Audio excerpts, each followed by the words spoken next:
Hi everyone, so my name's Nicole. I'm a military spouse of a active duty Army soldier. He's been in since 2017, and I am here because I created a PCS binder. We are currently stationed in Grafenwehr, Germany. We moved here from Fort Sill, Oklahoma, and we are about to move from here to Fort Irwin, California. So I have created several PCS binders on Etsy, but the one I want to talk to you guys about is the one that gets you to move from the contiguous New United States to an OCONUS location, which is international, or it could be outside the contiguous United States, such as Alaska or Hawaii. So I do have one from us moving from Germany to the States, but the move from the States to Germany was different, so I did want to change it up. So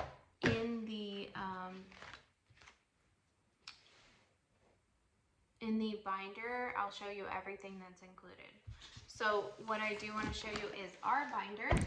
So this is our binder that we moved here with back in 2020. It does have a pocket here. You can hold it here, or you can hold it here. So that's really nice when you're walking through the airport and don't have a lot of hands. Also, it has a lot of pockets here, so it could be useful.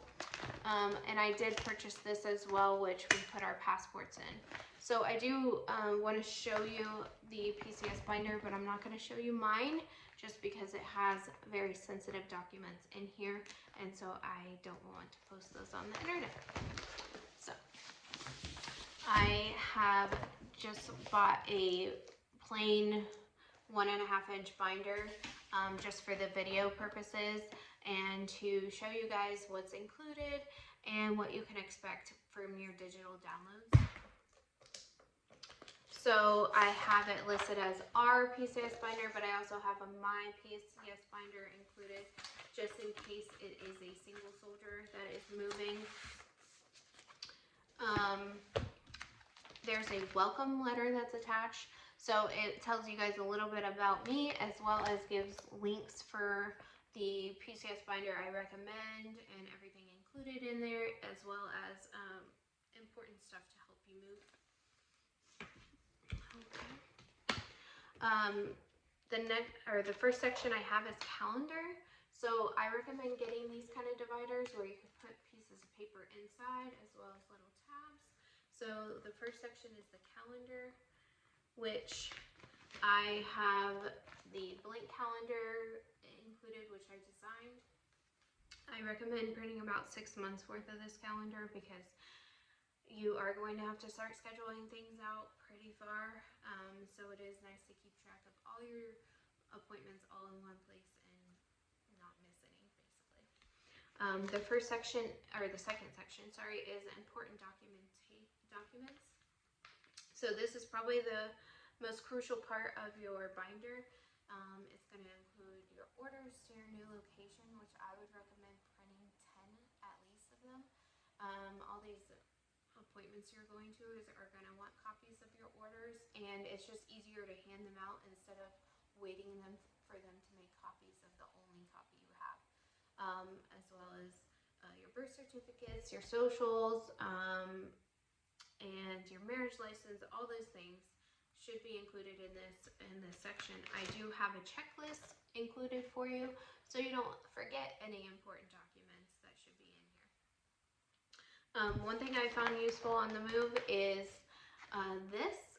So I put our social security cards in here, and that way they're all in one place and I can't lose them. So that's always a good thing, especially with such important pieces of paper. The next section is for housing.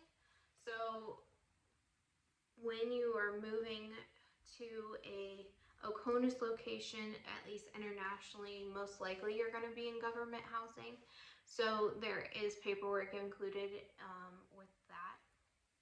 So in this section, I recommend putting, your new housing application, your old bills, and everything like that, just to keep everything in one place.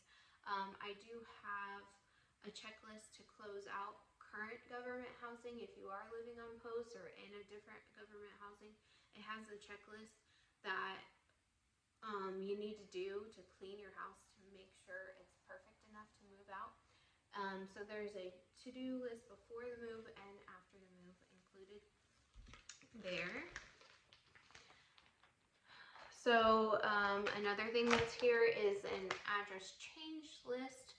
So you're gonna have to change your address. I would recommend changing it to somewhere like one of your parents' houses or some friend's house or whatever in the meantime, because you're not gonna get your APO address until after you move and do what's it called? Like in processing. That's right. So you may go through in processing without an APO address, and so you want to have a place of where to put your mail in between. Then I have a grocery list on arrival. It's just a general list. You may have to change it based on your household. I'm sure you will, but you have to get rid of almost everything when you move here or move in an OCONUS location. All your liquids have to be gone, your candles, your batteries. So those kind of things are listed on here, so you don't forget to buy them. So the next section is HHB and UB, which is household goods and unaccompanied baggage. So the household goods gets there in a few months, whereas unaccompanied baggage gets there in a few weeks. So you do want to prioritize the things you need right away in your UB as well as your luggage. So I do have those lists included in here. So right now, this is the document checklist of things you should put in this section. I also have a to-do list for weeks to months before, the day before, and when your stuff arrives. So that's very useful. I also have a housing inventory sheet, which you want to keep track of your high-priced items. And make sure they're not damaged on arrival. They do also recommend taking pictures of your high-priced items. That way, if there is a change in their quality, you can document it. So I would recommend doing that. This is the UB packing list I mentioned before. So there are kitchen items on here and just general house things. Super important, you wouldn't really think about it. Bring a toolkit because you're probably going to need it, and you want to know where it is, and maybe even an inflatable mattress, because you could get government furniture on your arrival, but it's not comfortable. I can tell you that from experience. So that's a good list of what you should pack in your UB and separate. I also have a purge list, which is things you want to get rid of before the move and maybe even sell. So I have donate versus sell, and then I have a profit section here so you can keep track of how much money you make from your items that you sell. I also have a travel section. So you will keep everything in this section. Would be like your flight itinerary, your hotel, rental car reservations. So I have the document checklist here, the to-do list, and the before and after the move. But one of my favorite things to do, even when we go on a local trip, is keep this. So this has flights, hotels, and rental cars all in one place. All the contact information for the company that you rent with, and confirmation numbers and cost all in one location. So I like to keep that with me. That way you're not like flipping through everything. It's all in one place. Also nice included is a luggage packing list. I made it generalized for female versus male versus baby. It'll help you maybe remember some things you didn't really think of. as well as a separate luggage packing list that includes your house items you should bring, as well as your carry-on items that you should include with you during your flight. Because, I mean, if you're flying to an OCONUS location, it's likely a very long flight, so you should probably bring a change of clothes and toothbrush and toothpaste and things like that. Because what if your items get lost? You have to think about your items always could potentially get lost. So I always like to err on the side of caution. Next section is your vehicle. So shipping a vehicle overseas is quite a process, so I have helped you with that. Basically, I've provided step-by-step instructions. So you have the to-do list before the move, after the move, as well as a checklist for how or what you should do to clean your vehicle to get it ready for drop-off. If you don't have it in the condition that they want you to have it in, they won't take it. So it's very important to follow their list. Also included specifically for moving to overseas locations in Europe, I included what you should do to get your license and your international driver's permit. The next section is medical.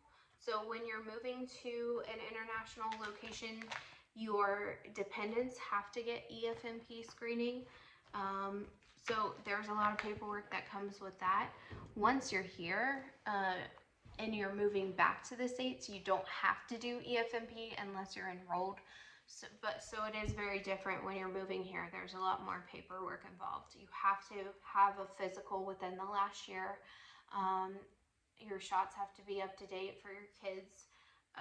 Your pap smear has to be up to date if you're a female.